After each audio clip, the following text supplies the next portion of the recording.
Well, this is an unusual time for sustain what, but good evening, good morning, good afternoon, depending where you are on this surreally fast forward planet. One thing we're going to talk about tonight is something that's moving fast forward that's actually kind of good, as Bill will happily explain.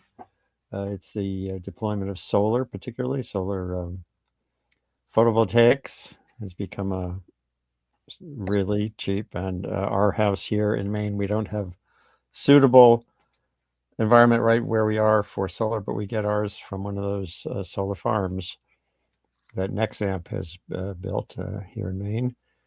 And but the planet is wrapped in other things too. We have geopolitical, political, climatic, and other dynamics that are really hard to grasp. There's so many dimensions. Bill, it's been a while. It's been years since we've had time to chat. So, first of all, great to see you again. The long distance skier of the climate movement. When I speak about you, I talk about that book you did on called Long Distance, I think, about that year of living strenuously. And you've been living your life pretty strenuously through this whole period. So, how are you doing given what's unfolded politically in Uh, the past year? I don't know. Truthfully, I most of the time feel very I feel very sad um, that the country I knew seems no longer really to exist in the way that I knew it, at least for the moment. I don't pretend to understand the. I don't pretend to understand a country that wanted this man to be president, um, and uh, and is willing to tolerate the things that he's doing. You know, I grew up in Lexington, Massachusetts, and my summer job for many years was giving tours of the Battle Green. Um, and so I come by my patriotism honestly, telling the story of the beginning of the American experiment. And though that experiment has been always compromised in lots of ways, it remained one of the most interesting stories in the world. But I'm afraid that the story may be running out. Maybe not. We're fighting hard at third act and elsewhere to Yeah, stand up with all of this, but it's a tough period. How is it seem in your mind? similar. It's a profound jolt to the system. I think I had never fully grasped the how much of what we consider the norms of our country as relying on values of leaders. That was actually there's a lot of plasticity. There's so few words in the Declaration of Independence and even in the amendments that it relies on good faith efforts to hew to the law, and that's what's happened. It's this sense of someone has been willing to push every limit in every dimension, and it's going to take so long for the system to catch up that grievous damage Yeah. is being done in the meantime. I mean, the curious thing in my world is that though I think we live at a moment when there are more big bad things happening than I can ever remember, um, uh, I get to tell the story of the one big good thing that's Right. happening and largely unnoticed on the whole planet. And so it's been great fun for me. It's felt a little bit like, I have a kind of scoop to share with people, which I always enjoy as an old newspaper man. Mhm. And I think it also gives us a tool to work with that we didn't have before, um, and that plausibly offers not only some ways to at least start to deal with the climate crisis, but also to start to deal with some of the crisis around inequality and and oligarchy as well. I think we're at a potentially epochal moment in our path as a species, and so that takes some of the sting out of uh, uh, everything else that's happened this year. And since we're busy organizing for this Sunday stuff, it's a way to kind of stand up to all of it and see what we can Yeah, do. and we'll get into Sunday, the Sunday of action in a bit. Yeah, I think one of the key takeaways in the book clearly is this idea that what used to be called alternative energy is a big boy, and getting bigger as you quote by the Yeah, week, not just by the year. yeah. The by the week part is so interesting. I mean, it's just the stories are remarkable. I mean, there's a big story out today about how much of this is rolling out across the poorer nations of Africa right at the moment. Um, Huge increases in sales of Chinese solar panels uh, across Africa in the last 6 months. The rapid spread of Chinese EVs to the developing world, on and on and on. So it's a phenomenally interesting story, and uh, I it's it's always a pleasure as a writer and reporter to get to tell stories, but maybe more so in this case, um, because it's has such potentially hopeful implications. Yeah, the what's you spend some time in the book on China and also on some of the trade-off issues, the Uyghur Yep. labor, etc. I know some part of you probably wishes this boom had been driven by the U.S. beyond the U.S. doing the fundamental 1950s research on photovoltaics, etc. Uh, how does that play out in your head these days? I don't quite know how to make it play out. I've spent a fair amount of time in China, and there are things about it I like, but I wouldn't want to live there because, given what I've done with my life, I would have been in jail long ago. Yeah, Um, but you know, I'm not sure I won't be in jail in this country at some yeah, point. good point. Hopefully, And soon. bad Um, point. I think that I, you know, for its many um, sins, China is nonetheless at this point behaving extremely rationally in regard to energy and the environment. At any rate, I think that I think it's really interesting. Uh, you've spent some time in China too, I think. Just Um, very briefly, never you know, never dug in. I've gotten to be there at a number of points in its development, including the times when it was at its absolutely filthiest. And it was pretty clear that it was politically unsustainable to continue to have cities like the ones they had. And I think that's one of the things that really started China down this path. But now they've figured out that it's, I think, the key both to the economic future and and a route to a kind of political global legitimacy and leadership. I, I, it boggles my mind that we're surrendering the future in 6 months to China. It's not that they're eating our lunch, we're serving it to them. I mean, we've sent a crew of red capped waiters off to deliver lunch to the Chinese. It's almost unbelievable, and it keeps getting more unbelievable with each day. I don't know whether you saw the story today that the Trump administration has demanded that the big offshore wind farm that's 96% complete off the coast of Rhode Island should shut down or never open because of, Yeah. quote, national security concern. I don't know what, it's, Well, it's their definition of an energy emergency is to stop production of energy. it that there might be, I guess it's that there might be too much of it and it might get too cheap. That's the emergency. And Yeah, I'm a Rhode Islander by birth, so yeah, that really and this really hurts because this was the chance for, New Bedford and Newport and lots of other places to resume their role as important maritime centers, tending to the offshore wind industry. Yeah.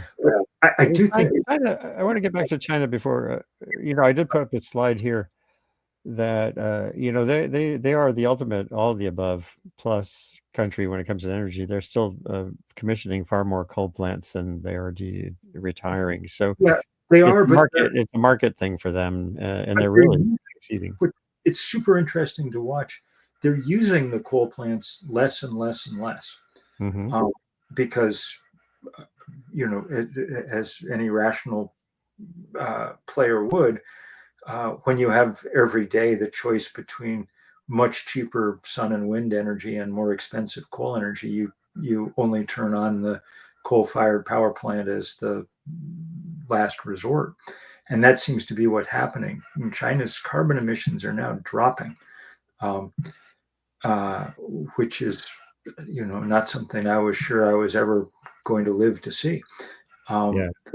And ours, by the way, are headed right back up again. So, What's your take on, you have it in the book, you talk about Texas outdoing California, which has struck me so much, of course, back when I was at ProPublica, actually wearing a ProPublica t-shirt. There you go. We're not shutting up. And when Trump had first come into office, even then, Obama's Clean Power Plan, there was, of the 22 states that were suing over the Clean Power Plan, the Republican states, 17 of them were meeting the targets already. Even so Texas is completely fascinating. First thing is Texas. Texas is now putting up more clean energy than California. That's true. California has done a better job with all of this, in part because they have things like building codes, so they're not using as much energy. Right. Texas is use as much as you can, generate as much as you can, but they are at least true to their free market principles. In that they've pretty much opened their grid to all comers, and it's it's so clear that the cheapest way to produce power for a growing Texas is to turn to the sun and the wind and batteries. That's where it's gone. What was really interesting was what happened this spring in the legislature. The fossil fuel industry basically tried to do the same thing that they did in Washington with success, put the kibosh on sun and wind. And the bills that they proposed in Texas were, on the one hand, everyone thought they would pass, even though they were, sort of nuts. I mean, the most prominent one was described by many people as DEI for natural gas. If you wanted to put up 5 megawatts of solar, you had to put up 5 megawatts of gas too. And they didn't pass because lots of people appeared out of the hinterlands of Texas to say, boys, this is how we fund our school system now in rural Texas. This is what's keeping the old folks home going. Don't do this. And so the Texas legislature walked away from it, unlike the US Congress. So Texas is a very interesting bellwether. There are other interesting, cross-partisan kind of moments here. You've followed the rise of this balcony solar stuff in Europe over the last couple of years. There's now millions of Europeans who just go to Best Buy, put down 300 euros for a panel, bring it back, hang it from their apartment balcony, and plug it directly into the wall. And it's, they're often generating 20%, 25% of the power that they're using in their apartment. Well, it's illegal every place in the US for no good reason. except the state of Utah, Right. where earlier this year the state legislature unanimously passed enabling legislation. And the reason that they did it was because a libertarian state senator who I've gotten to talk to, he's a nice guy, an interesting guy, just stood up and said, well, if the people of Stuttgart and Frankfurt can do this, why not the people of Provo and Salt Lake City? And no one had a good reason, because this stuff is no more dangerous than putting a refrigerator in. And so now it's legal there. And that's the kind of thing that even though we can't do anything in Washington for the next 18 months, that's the kind of thing we can do in state and local level around the country, and the kind of thing we'll be pushing hard for on Sunday. I want to focus more on prognosis, like we're talking now, than diagnosis. But do you have any sense that I guess you'd call it climate-centric, carbon-centric nature of the push in America through these past years missed people like this guy on the roof, and there's others. I mean, there's this wonderful. Yeah, but I mean, Andy, the missed. I don't know. I think the way to understand the story is that for most of the decades that you and I have been working on this, the fundamental problem has been fossil fuel was cheap and renewable energy was expensive. And so the climate movement had no choice but to do things like try to drive up the price of fossil fuel. That's what carbon taxes were about, and it's why we did divestment to raise the cost of capital, went after their infrastructure expansion, and on and on. But 4 or 5 years ago, we crossed this invisible line where it became cheaper to produce power from the sun and wind than from setting stuff on fire. At which point the organizing logic began to flip too. So yes, now we're in a different place. And so that's why we spend our time, a lot of it now, at trying very hard to speed up this transition. In fact, absent the climate crisis, you wouldn't even really need to be pushing very hard, because economics will eventually do the thing that it should do. And yet,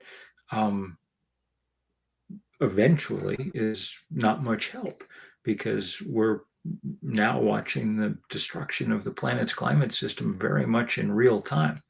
It's happening at least as fast as the pell-mell growth of renewables. So we need to speed things up, not impossibly. I think the IEA numbers sort of indicate we need about 50% faster build out of renewables to get back on a kind of Paris path. And 50, that's hard, but it's not an impossible number to imagine, Right. So the price reduction, the mass production in China particularly, has changed the dynamic, essentially allowing less of the restrictive strategy and more. It's a little bit in line with abundance. I know there's lots of differences with it. Everyone has different definitions of these terms in their heads. But you're describing an abundance picture here, and you do. In one part of the book, there's a line where you kind of push back at the degrowthers, and is that? It feels like a pretty epic shift to me. Well, I don't know how big a shift it is exactly. I mean, I don't, as I say in the book, I think there's a very good argument not to be fixated on growth. And as you know, I wrote a book, Deep Economy, trying to understand the problems with our idea of growth and whatever. And I don't think that 100 years from now, humans are going to amuse themselves in the same way they do at the moment. I think that the culture of consumption is fairly empty one, and that we will grow out of it.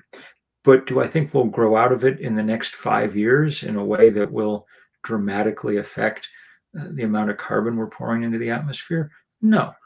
100 million human beings join what we call the consumer class every year now, most of them in Asia.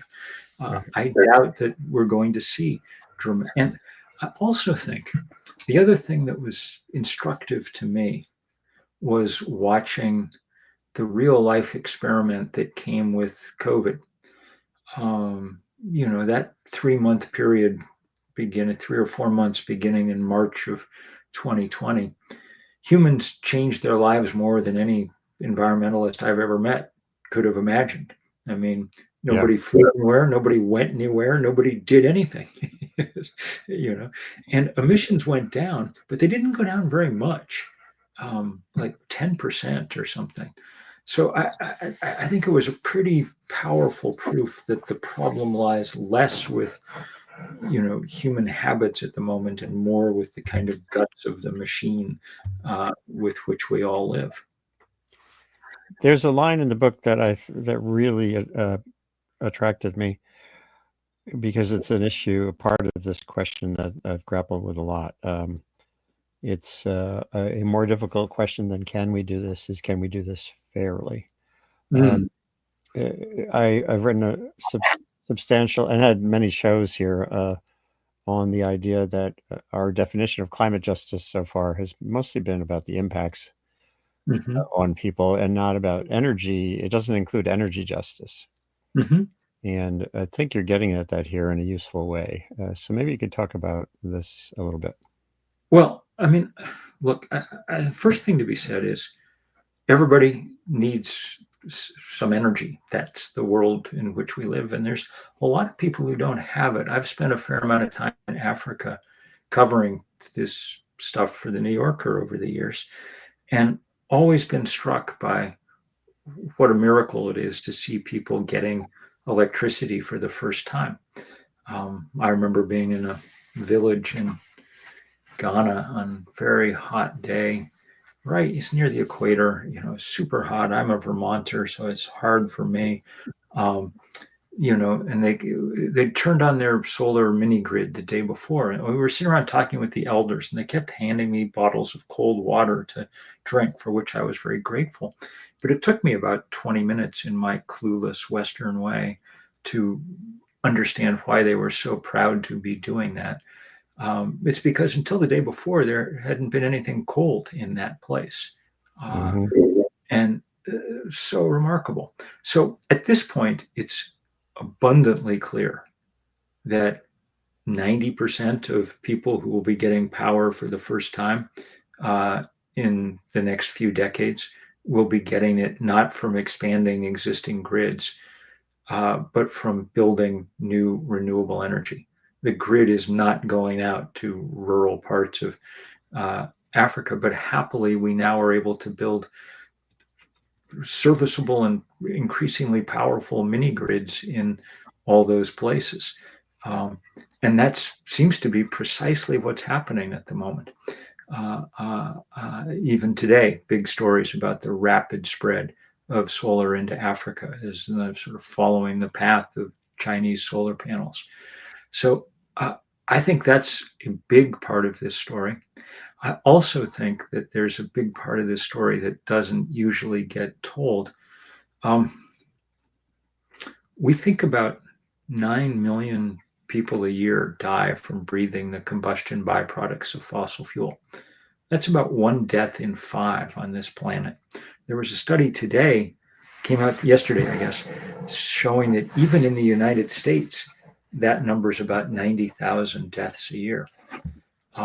So as we weigh the pros and cons of making this energy transition, it would be a very good idea to weigh in those people too. But I think on an even deeper level, one of the things I really came to believe as I was working on this book and that really interested me was that the change is more profound yet than that. I'm kind of haunted by and by the question of what the geopolitics of the world would have looked like over the last 70 years if oil were of trivial value. Hmm. How many wars, coups, assassinations, terrorist plots, whatever would have been avoided. Because I think that's the world we're headed towards. I think if we make this transition happen as fast as we can, uh, uh, well, humans are good at fighting wars about things, no question. But fighting a war about sunshine will be more difficult. And I You're, think that's y- the thing. yeah, you're reminding me of my first New York Times byline was an op-ed after I wrote my book, on global warming, back in 91 or 92, or actually it was before. And it was imagining the Kuwait fires were burning, and I thought, what if it all burned up? Yep. What would that do? But Did look it what was really, on did the it page. really run next to a mobile op-ed? Yeah, no, Was that? isn't that? And only later did I realize that that ad had run directly next to my op. That says a Uh, lot about everything we're talking about. it sure does. Um, so yeah, so imagining a world where the geopolitics of oil and gas are not the driving force is a useful enterprise. I mean, just think about it for a minute. I mean, Vladimir Putin is the biggest oil baron in Europe, and he's used his winnings to launch a land war in Europe in the 21st century. Our biggest oil and gas barons for years have been the Koch brothers. They have more refining and pipeline capacity than anyone else. They used their winnings to erode away the foundations of our democracy, making it far, far easier for Donald Trump to kick them over when the time came. So I am not a utopian, but I do think that this this transition has the potential to trend us in the right way on a lot of fronts. A resource that's available to everyone everywhere is a very different animal than one that's concentrated in a few places. And it was that concentration in a few places that really began the extreme concentration of wealth that marks our world. John D. Rockefeller was the first guy quite like that on the whole planet. Yeah, and I'm going to show. This is some of the good news that's in the book from Ember, who track this kind of trend, and you can see solar and wind boom pushes world past 40% clean electricity. Is that on I your think that's end? you. I don't think it's me. Okay. Um, and it's a pretty remarkable graph. At the same time, and you did mention you're not utopian about this. This graph does keep coming up. This is all of our energy, not just the electricity. And obviously, as we eat away and electrify more and get more of that stuff that we electrify powered through Yep. renewables or nuclear, this will change. Yep. But it's still an 80% fossil world. Yeah. No, and that's what has to change and fast. I, it's why I'm encouraged by the leading places here. Uh, California is using 40% less natural gas to generate electricity than they were 2 years ago. That's a huge shift. Yeah. That's as good a number as I've heard in all the years that I've worked on this, because California is the fourth largest economy in the world. And really, the other thing that's really exciting to me at the moment is the rapid transition, um, not only in the way that we generate energy, but the way that we use it. Uh, I don't, I mean, I know that Donald Trump has decided to do away with the EV mandate and all of this, but I don't think he can materially slow down the global conversion to electricity for transportation. Half Right. the cars sold in China last month had a plug, and that's what's dominating all of a sudden the automotive market in the developing world. 75% of the cars in places like Nepal or parts of Africa are now Chinese imports. One of the funnier stories I've read in recent weeks was that the BYD, the Chinese auto giant, is deciding whether or not they're going to go ahead with their car plant in Mexico near the U.S. border because they're worried that the technology will start leaking across the border. Americans will begin to desperately try and copy the stuff that, I mean, because these guys have figured out how to build $10,000 and $15,000 cars that work great, and Detroit's beginning to wake up. Even in the mid, people didn't pay much attention. Last week, Ford announced plans to retool a whole set of assembly lines so that by 2027 they'll be producing a $30,000 electric pickup, which is a big shift, especially in the face of all of Trump's rhetoric. And I think what it means is that Ford, which has a global presence, has figured out that they have no prayer of selling their current line of cars around the world much longer. Yeah, no, one thing that became clear to me through the Obama through the cycles of presidents coming and going with different congressional mixes is the limits to U.S. presidential power in shifting these dynamics. Obviously, Biden with the IRA and even the infrastructure bill, which was bipartisan before that, showed some substantial things can happen. But Trump right now is showing some substantial things can happen in the opposite direction. So we have this whiplashy effect. But No, look, but the U.S. at the same time is now something like 14% of global emissions. I think it's even less than that. I think it's about 11% right now. And we're clearly we're going to, if we do this much longer, we will turn ourselves into a second-rate technological power. We've canceled an awful lot of our scientific research. Yep. We're shutting down satellites and things around the country because we don't like what they tell us, and we're basically outlawing the cheapest energy technology in the world. The only thing that we seem to be all in on is AI, but that doesn't seem to be working anywhere near as well as people demanded, and of course that people thought. And of course, so far the really biggest effect of it is this increase in electric demand, which, coupled with the constriction of supply from sun and wind, is going to obviously drive the price of electricity higher and higher and higher. One result of which will be, even without the subsidies, more and more people will want to put solar panels on their roof.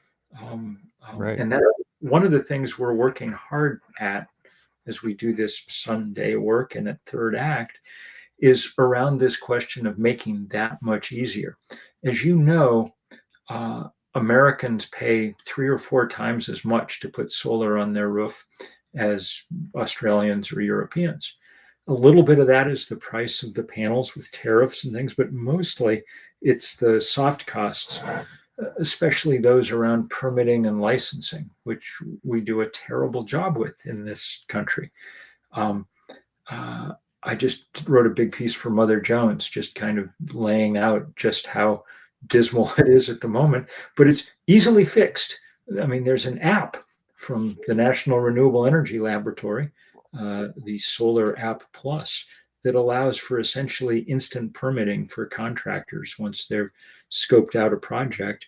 And it's already mandated in California, Maryland, and it's passed the legislature in New Jersey, waiting for the governor's signature.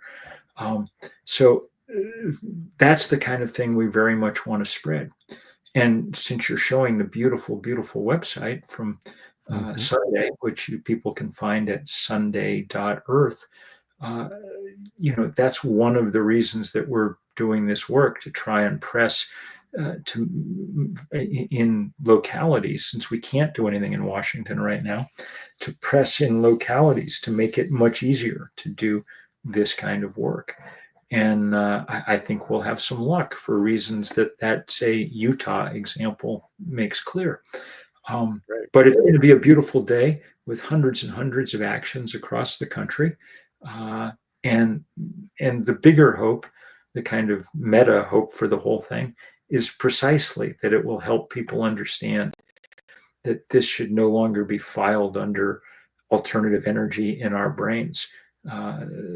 We need to change the zeitgeist in that way so that people understand that this is the easy, obvious, cheap way forward. And The thing, sorry, one thing that I like about what you're doing here with the Focus Local is it actually resonates with what was needed under the IRA. I did a great interview with Jigar Shah, who ran that wonderful loan program that's history Yep. now, where he said, there's what's the number, 14,000 towns in America, Yeah. and Yep. we need a someone in each of those places to be the Yep. person who can go to the town council meeting and say, we can electrify our buses, and here's how. Yep. And so Well, you're building on something that was needed already. Sunday is a big part of that, and that's what we've been building out at Third Act, which is this thing that I started 3 years ago for organizing older people like me, people over the age of 60. Oh, and like me. Yes. And we've got about 100,000 people now across the country doing astonishing work. And they're great at precisely that kind of stuff. One of the things that they've specialized in is, in state after state, learning how to bird dog the public utility commissions, which are intensely important bureaucracies that make huge decisions, but that have been protected by a force field of their own boringness for decades. Nobody but utility lobbyists ever goes to the meetings. Journalists don't write about them because they're complicated. But it turns out that older people have time. So on Wednesdays and Thursdays in some anonymous state office building someplace, there people sit with, a basket of knitting or a crossword puzzle book, but also paying attention to what's going on and participating in those. And it's proved to be very effective locus for organizing. And the other value there is, again, if you have a place where you have a libertarian who likes to be on the roof installing a solar panel for completely divergent reasons, you can start to build those cross-cutting relationships face to face. Absolutely. That's it's not. Solar is so interesting. The polling indicates that it cuts across partisan and ideological lines better than almost anything else. And I think it's because for conservatives, this notion that one's home is one's castle is very deep. I mean, I'm not particularly conservative, but I feel it myself. I think it's an American notion. And if you believe that, then, having your own power supply on your roof, it really does make it much closer to your own castle or fortress or whatever. And that's okay. That's a good, we can work across those kind of ideological differences without any trouble, I think. I think so too. In fact, I'm tempted to show, it's so short that I'm tempted to show this little video clip that John Sutter, you may have met him at some point, the CNN, he used to be at CNN, went to Woodward County, Oklahoma, which university research had shown was the most skeptical county in America on global warming. Mm-hmm. And he did a bunch of stand-up interviews. This is 30 seconds. I kind of trimmed it to the key parts, and I think you should be able to hear it. I'm not a real firm believer in climate change.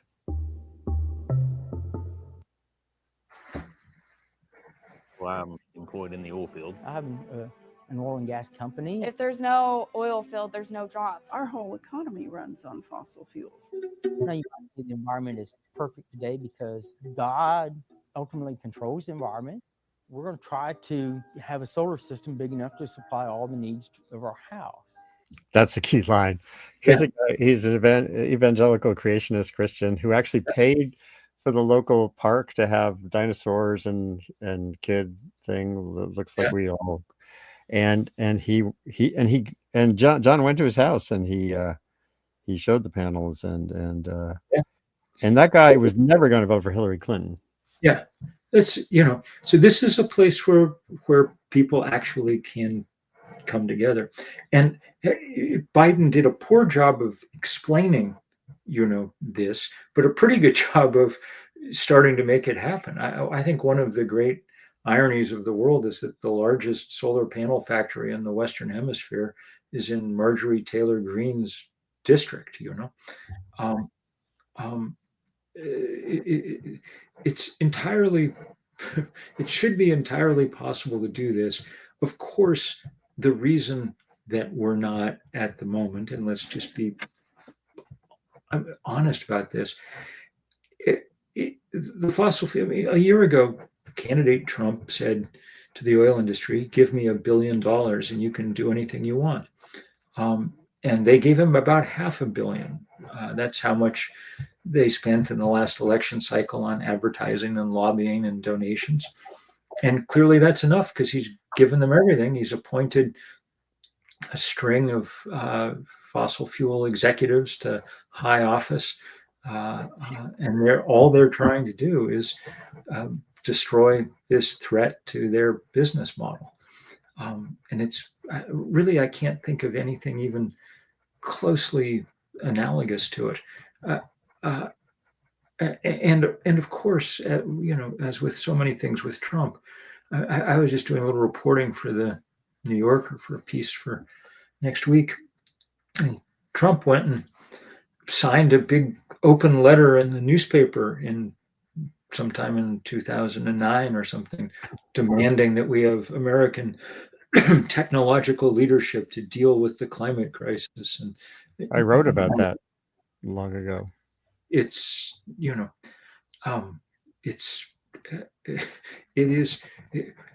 what's happening. I mean, it's clear that the three fixations of his presidency are immigration, tariffs, and renewable energy. And historians, assuming they haven't all been put in jail or something, will someday their minds will boggle at the at what we're doing. Yeah, here's that letter, and Trump's name is right down in here. Yeah, not only Trump's name, but if you look closely, everybody else just signs their name. He also, Eric, Donald Jr., and Ivanka owned it too. 3 of his children. Yeah, it's what a world, and he's able to just still. Well, we'll see what happens. I've done several sessions on here on authoritarianism and how you reverse it, and unfortunately it's hard. It's really hard. It takes sustained work, and it's not just people in the streets that's essential, but also businesses have to kind of rebel, and the courts have to hold firm. And I think it's okay for us to have one moment of ranting. This is a meme I've been throwing around. What Trump is doing reminds me of the Ray Bradbury book, Fahrenheit 451, much more than 1984. Yep. The fire department is spewing gasoline instead of water. Yeah. It's in this case, it's been accompanied by this attack on truth that's so. I mean, nothing makes me as crazy as the apparent good chance that we're going to shut down the CO2 monitor on Mauna Loa, the single most important scientific instrument in the history of the Earth. And the reason we're going to shut it down is because it's scary. And he's, of course, managed to round up the all-star squad of ancient climate skeptics to produce a document saying global warming isn't real and isn't a danger. you knew all the people who were on that document. Mhm. The 5 scientists, you knew them 20 years ago. The fact that those are still the people that, that the only people they can find to, make this absurd case. I, it is a deeply discouraging moment, but the truth of climate change will out. I mean, look, the second largest city in America burned in almost unbelievable fashion 6 months ago. Yeah. And the economics of energy will out too. Whether or not he destroys the American economy in the pursuit of this madness, I don't know. But I think truthfully that the effect on the rest of the world will be to push them more quickly. Trump has been trying to, and with some success in the short term, to use tariffs as a way to leverage more sales of liquefied natural gas. That's how you get out of heavy tariffs. You agree to buy a bunch of LNG from his buddies in the oil patch.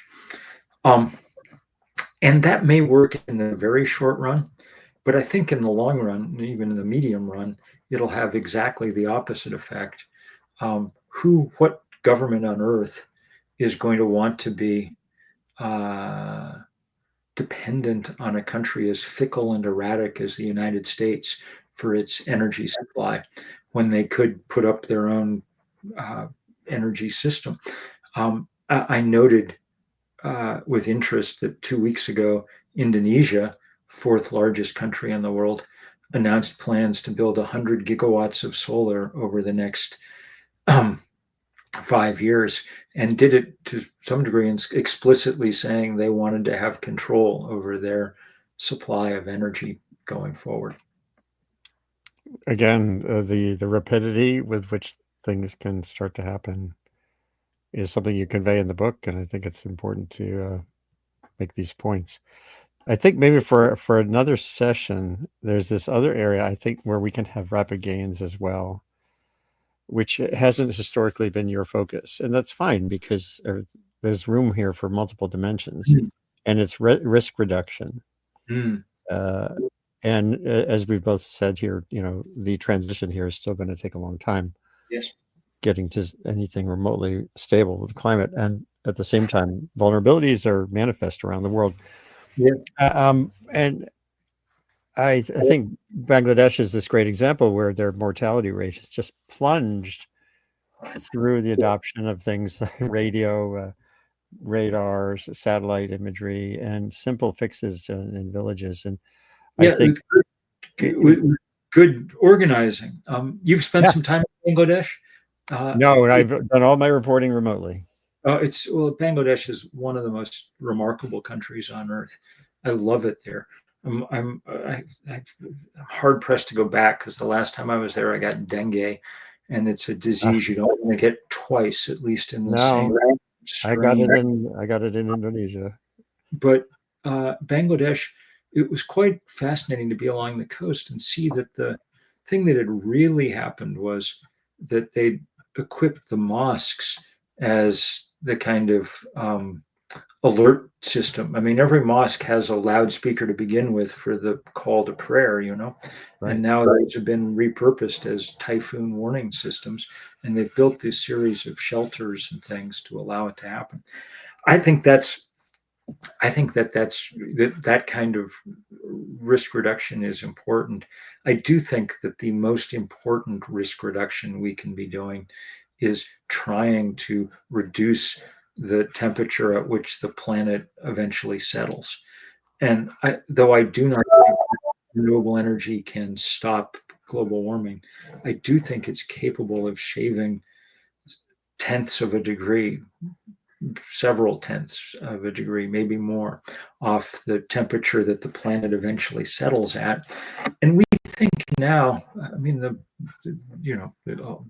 things are a little hard to study, but there's one big study from a few years ago that said that each tenth of a degree Celsius moves 100 million more of our brothers and sisters out of a comfortable climate zone.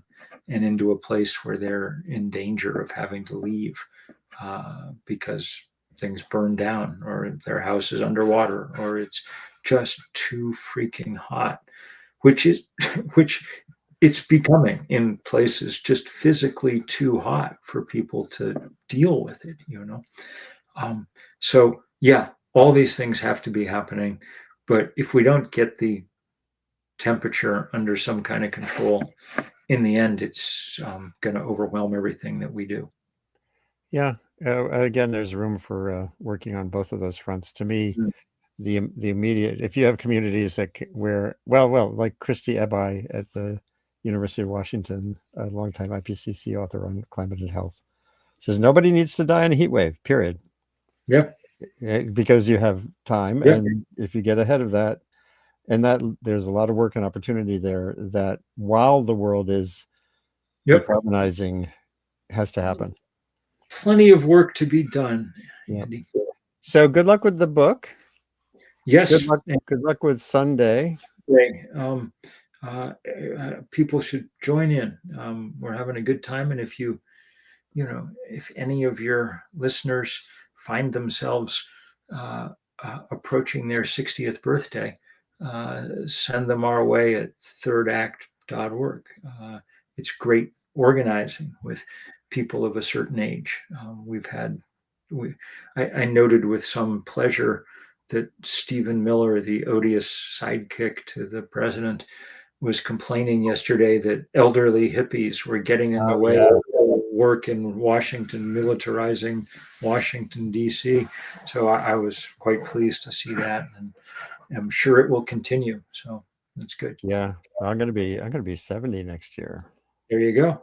So there you go. Well, my wife has been involved with Third Act a little bit. You're looking in good and robust health, which is very good to see, Andy. But you have to do that in order to do the rest. Exactly right. Well, thanks for checking in from Vermont. Good luck with everything. All right. Many thanks, friend. And let's do this again sometime. Indeed. Take care, man. Take care. Bye. Hold on.